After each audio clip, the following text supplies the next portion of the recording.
Yeah, my mom was an activist, and in the last decade of her life, before she passed away, she made political quilts.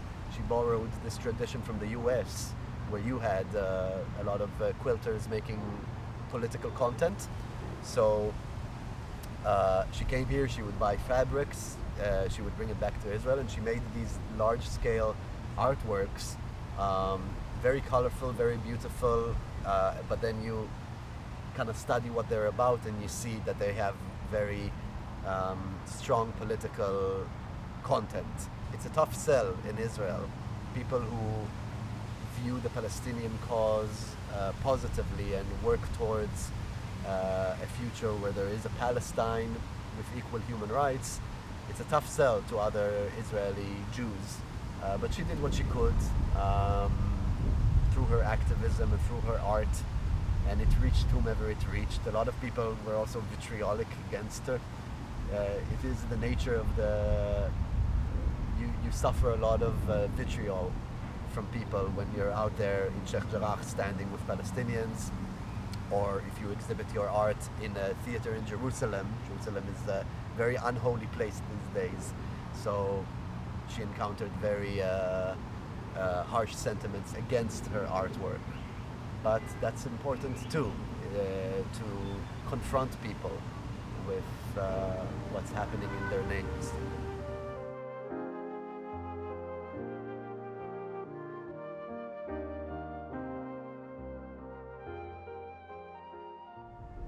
In Israel, before you go to the army, a lot of people go to the Boy Scouts. The Boy Scouts serve as sort of like a preamble to the military. It teaches you national narratives and discipline when you're really young. And I was never into that. I didn't want to be a part of that. But all my friends were going, and in the 5th grade, I decided to try it out for like a month. They took us on a camping trip or something like that. And the first night in a tent, I was feeling really homesick and really bad. And then I finally managed to fall asleep. And as I was falling asleep, people were waking all the Boy Scouts up, blindfolding them. They took me to another tent, and like very angrily they told me, "Become an elephant." I was like, "What? Become an elephant?" And I was kind of like, I don't know what to do. I was like scared, and what I did was I just pretended I was an elephant, and I trumpeted, and they took photos of that. The next morning I was kind of, what am I even doing here? And I'm thinking about this experience, and it's about education. It's about educating kids from a very young age to accept a climate of senseless violence and confusion, and to be obedient through that. To be okay with being humiliated and to be scared, and to accept authority. And I think it starts early, it starts young. Did you feel a desire for the kind of discipline and to follow the rules? I think Israel is a very collectivist society. There's not many, like in the US, there's always the dream of maybe getting a plot of land somewhere and just nobody bothers you and you're bothering no one. I don't think that works in Israel. In Israel, it's like everybody's in each other's business, and it's a very much of a collectivist society from inception onward. And for me, that was suffocating. There's a sameness of thought and a sameness of feeling in Israel. People have similar sentiments about what goes on, and there's also peer pressure to think and feel very much the same. And for me, growing up, I wanted space to think and feel things my own way, and there wasn't much of that given in Israel. So that was a big problem for me, and I think a big thing that sent me after my military service away to the US was that feeling of suffocation, that feeling that I needed some perspective, some time away from the herd, from the tribe, to see things from the outside a little, and to carve that space out for me to have opinions and feelings of my own. For me at least, Gaza was always over there. It's like this place you don't know how it looks really, and then your imagination sort of fills in the blanks. But very purposefully, I think, the powers that be created this environment where your run-of-the-mill Israeli, they don't know Gazans for sure, and they don't know what goes on over there. There are no images, and it's this blind spot in our collective mind. How much atrocity propaganda is kind of, for instance, the beheaded babies has been debunked. Do you have, suspicions about, because it does seem, you wonder whether to deal with them at all, the suspicions, but it does seem like that is what keeps this going. Yes. I just read an Orwell essay. He was talking about atrocities, and he had like this line there, and I'm paraphrasing, where the thing about atrocities is that they happen. They always happen on both sides, atrocities. And they're always exaggerated and used as a tool for propaganda. And I think it's important to remember atrocities took place, and they're taking place in Gaza right now, every day. So you don't need to invent new ones, but the powers that be are always going to try to scare you. Bibi wants to create a narrative. Like he came here and he spoke in front of Congress, and the first thing he said was, this is a battle between good and evil. This is not a clash of civilizations. It's a clash between barbarism and civilization. That's his story. That's his little story. Simplistic and moronic as it is, he needs to convince people of that. And in order to convince people of that, I think they make up these stories, or they exaggerate these things in the fog of war, especially when it just happened on October 8th and 9th. That's when these stories about babies in ovens and stuff like that, they sprout like mushrooms after the rain, because you need to convince the people of that simplistic narrative for what is to come. In order for Israelis to look at 40,000 corpses and counting in Gaza and be okay with that, a part of them needs to believe that narrative. Bibi has shaped society in his image. It's the price you pay for when there are no term limits. This person has been leading the country for 12 years and counting, and he has his cult of personality, and a lot of people still love him, and a lot of people hate him. I do think that he is reflective. Unfortunately, a wide swath of the Israeli population still are guided by fear of Palestinians, mistrust of Palestinians. They view it as a zero-sum game. They don't believe Palestinians are a good faith partner to peace treaties and stuff like that. They just don't believe. They believe that if we give them, it's very patronizing. It's like, if we give them a state, then they will use that to attack us even better than they did on October 7th. There's that mindset. And Bibi is very responsible for that sort of mindset having sway. And also attacks like Hamas are responsible, when people are confronted with that sort of brutality, and people are not exposed to our brutality. The IDF's brutality happens behind the walls, and is always justified and rationalized in some way. But Hamas's brutality is televised and enhanced, so when that's the case, I think there's a lot of sway to this mentality of they are evil, they are animals, we are just defending ourselves. This is BB 101. There was an Israeli actor, I can't remember her name, but maybe I can show you guys the footage, but she was saying that the people in Gaza, they're, disgusting, repulsive losers in flip-flops. ברור, אני חושב שאנשים מתבלבלים, אנחנו בסוף מתעסקים עם מחבלים, שטן, עם חלאות המין האנושי, אלוהים ישמור. בכיינים. זה פשוט מדהים. מגעילים, לוזרים, מסריחים, עם כפכפים, באים דוחים, באמת, אשכרה דוחים. These are telltales. The fact that people are expressing stuff like that openly and proudly, that they would push a button and eradicate all living things in Gaza.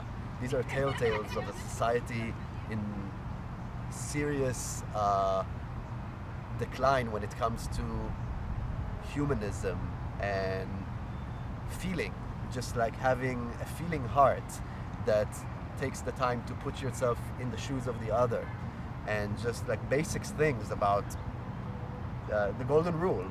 The golden rule is so far removed and is replaced by just sheer tribalism, us and them, where them they're not worth as much. And that, to me, that type of mindset that puts a lesser value on this type of person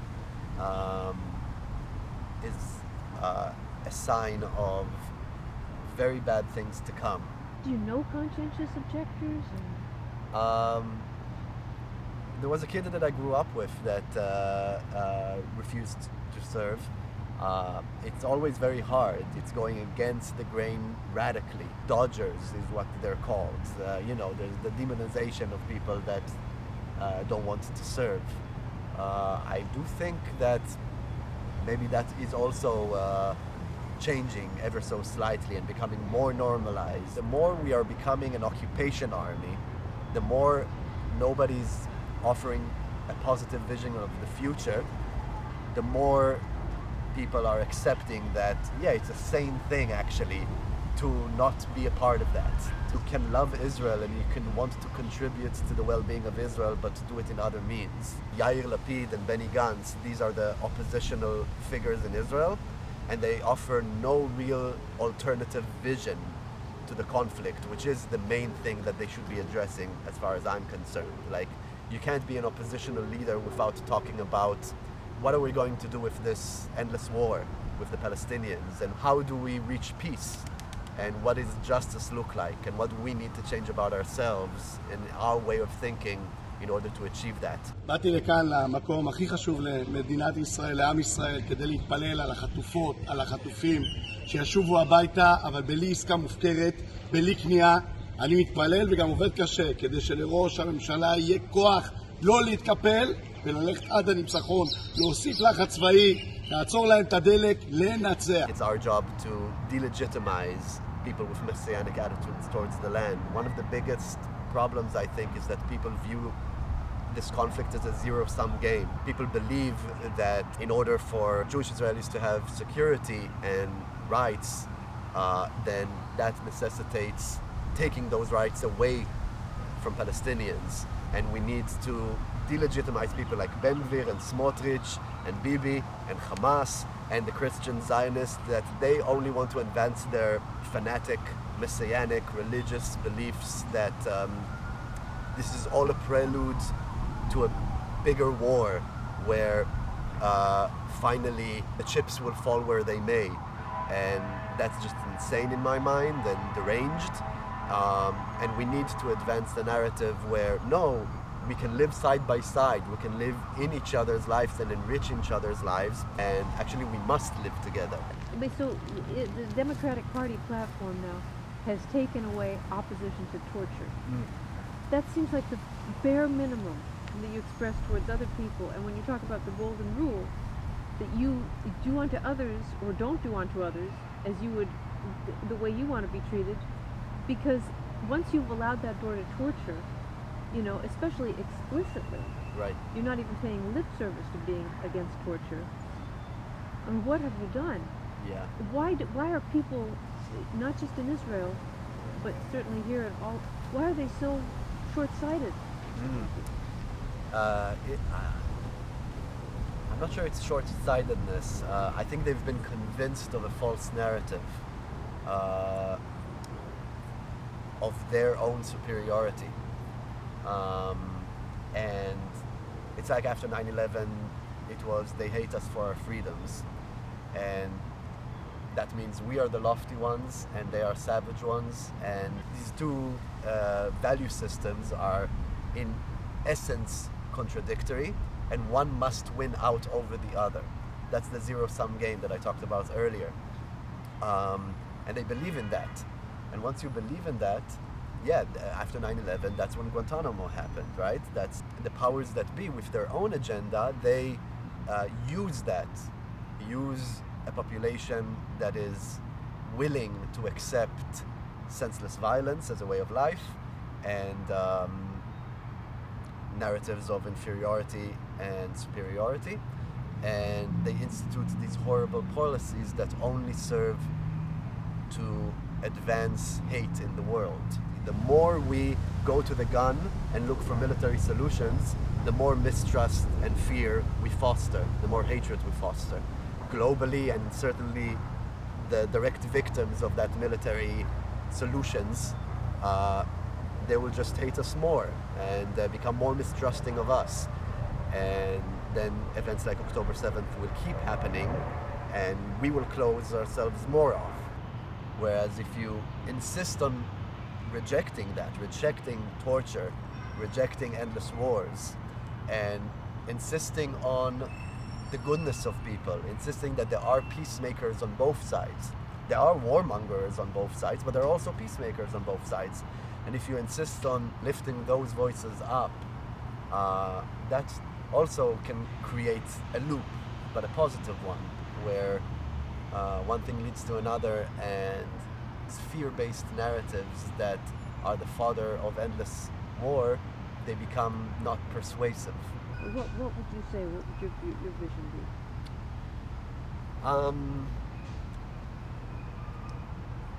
I'm invested in breaking free of the cycle of violence and endless war as a way of life. I think Israel is an incredibly militaristic society, and it is very corrosive to the national soul, as it were, that all of us are soldiers and all of us are trained from age 0 onwards to be okay with these rivers of blood. You're educated from a very early age to accept that as just reality that is there to stay. And there's always the white lies being told: when you reach the age of 18, there won't be a need for the army. But in actuality, we're not doing anything to advance that sort of reality. We're just digging ourselves deeper and deeper. It's like that saying, when all you have is a hammer, every problem looks like a nail. So that needs to stop. So I'm invested in that. And to me, the way to peace is through justice. I think in some sense a one-state solution is the most idealistic one, because I firmly believe in my heart that we can enrich each other by being part of this one thing.